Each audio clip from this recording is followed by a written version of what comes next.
Okay, so number one, how to say yes. So Tom and John, why don't you guys explain yes-anding? So yes, this comes straight from our background in theater, and it's very much what we call a theater sports sort of thing. This is things like you've ever seen, like Whose Line It Is Anyway, that sort of thing. That's what theater sports are. But in improvisation, whether it's comedic improvisation such as theater sports or very serious improvisation, the rule number one is always say yes. Yeah. So what that means is if your scene partner makes a suggestion. Okay. Okay, we're not going to set anything up here, but John, I think you should really get up on the table here and dance for us. Yeah, no, that's not going to happen. But no, okay, in the game. But see what I did there? Yeah. I said no, and nothing happened.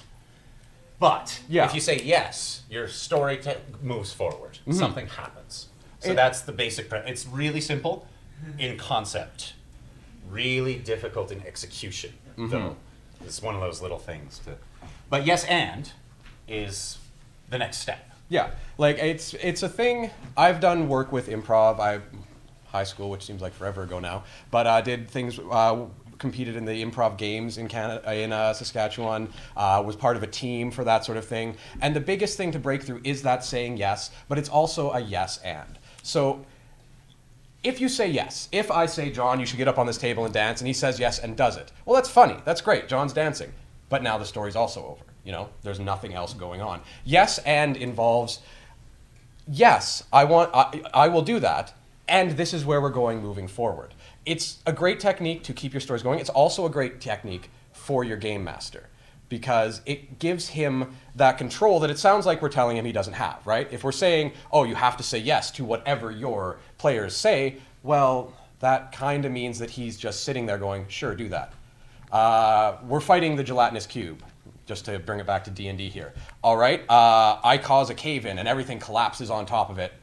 Yes. Okay, well, this story's over now. Yeah. So what you want to do from there is now you've given the yes, or the GM, let's say, has given the yes. So now you got to step that up, and that actually you can do that in two ways. The first way is you can say and or but and add a complication. So the cave starts to rumble and collapses on the gelatinous cube, but it starts to ooze through the cracks and reform itself, and you roll damage and you just treat it like a normal interaction at the game table. Or you can do the other thing, which is to say you can go to the dice. Like you're playing a specific game for a specific reason. And so if you do have a confrontation where yes and might not work, it's always fair to say roll for it. Pretend you're playing in a game that I'm running and your character does something ridiculous. Just whoever... fans? Somebody? Okay.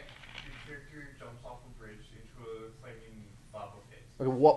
Okay, okay, that's good. We'll start with that. Okay, so your character is standing on a bridge over a flaming lava pit. There's a monster at the other end. You have 15 seconds to get across the bridge to grab the magic jewel before the monster catches you, and you jump off. That's what you. Okay, so I'm like, okay, great. Let's go to the dice because that's insane.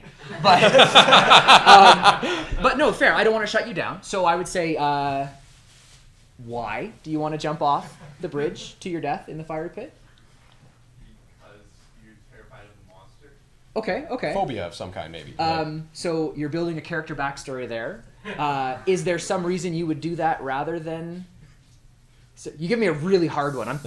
This is a good example of when... Actually, let's jump ahead to when to say no.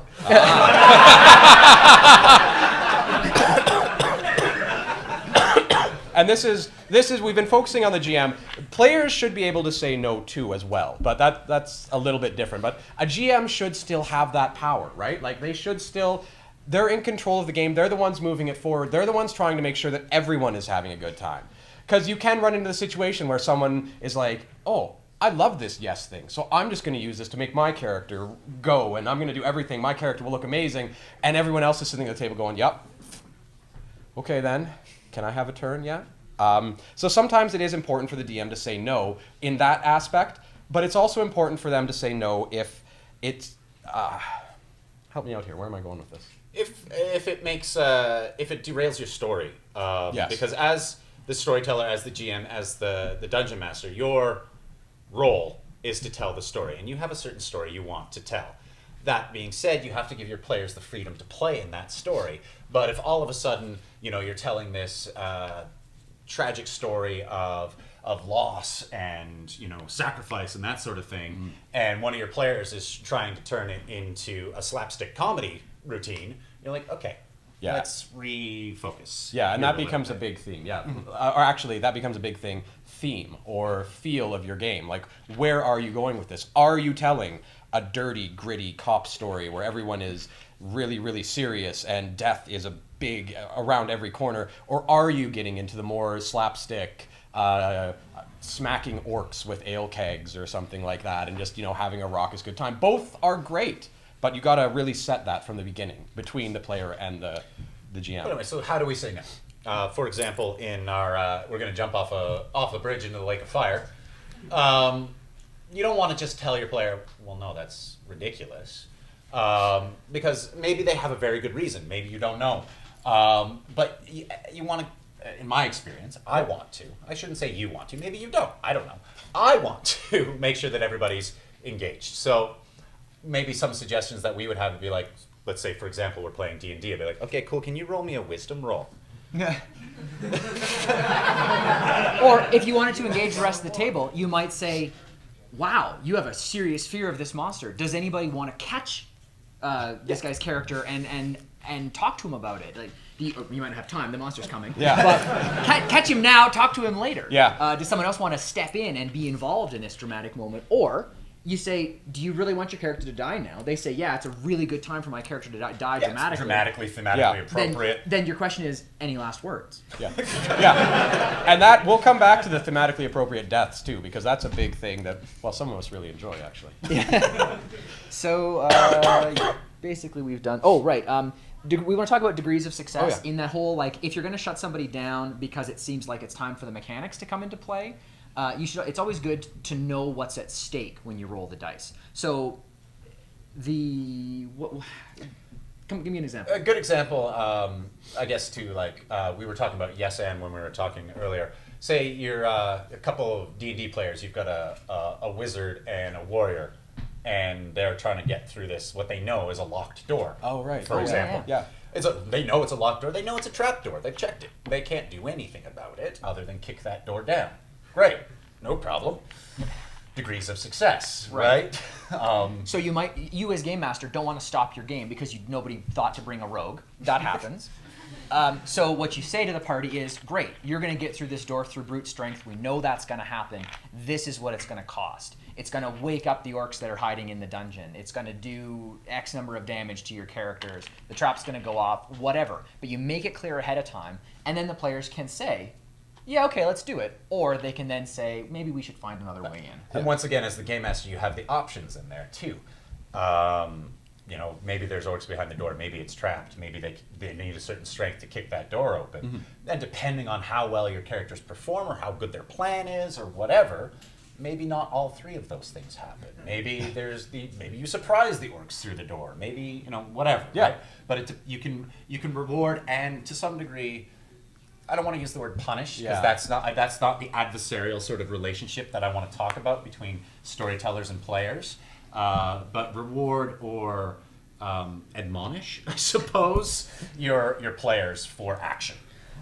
So we're running a little short on time, so I'm going to just jump this card basically. There's also a card here on when not to say no. You don't want to say no just because you don't want your players to ruin your beautifully crafted prep time. Yeah. You only want to say no if the saying yes is going to derail.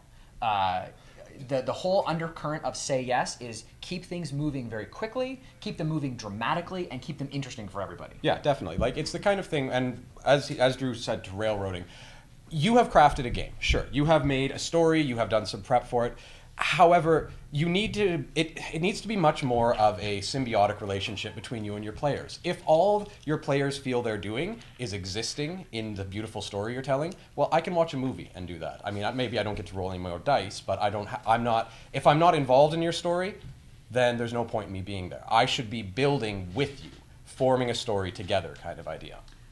There's one thing, and I actually was on the card that I tossed, but I do want to come to it because it is really important. There are situations you're gonna if you game, especially with strangers at conventions or in unusual circumstances, but also with your friends. That sounded ominous. Unusual circumstances. Yeah, well, you never shady hotel bar. Someone comes along, hey, Those natural 20s you got? Like, anyway. Wait. Sorry, that was gross. Are we gaming in the back of a Volkswagen now? I made Like- myself throw up a little bit. No,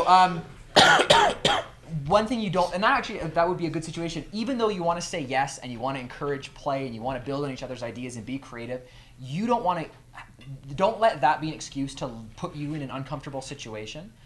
One thing that happens a lot at gaming conventions is you have people who don't have good etiquette. They make a comment or they try and create a situation in the game that makes you uncomfortable. I played with a guy at a past table who just like literally he was the most misogynist human being I have ever met in person in my life, and I couldn't play with him. So you have to get up and walk away. In most cases, it's you who has to leave, which sucks because they're the one who's being a terrible human being. So it's a good idea from time to time, especially with your friends. It's easy to build these, to talk about these things. But it's a good idea to have a rule, what I call the X card, and it's kind of a thing that's going around in sort of the gaming community, which is everybody gets a card with just the letter X written on it, and if something comes up in the game that you're not comfortable with, you flash the X card. You don't have to say yes or no, but play has to move around whatever you just flashed the card for. And that avoids the confrontation of saying, look, you're being terrible and I don't want to do that anymore.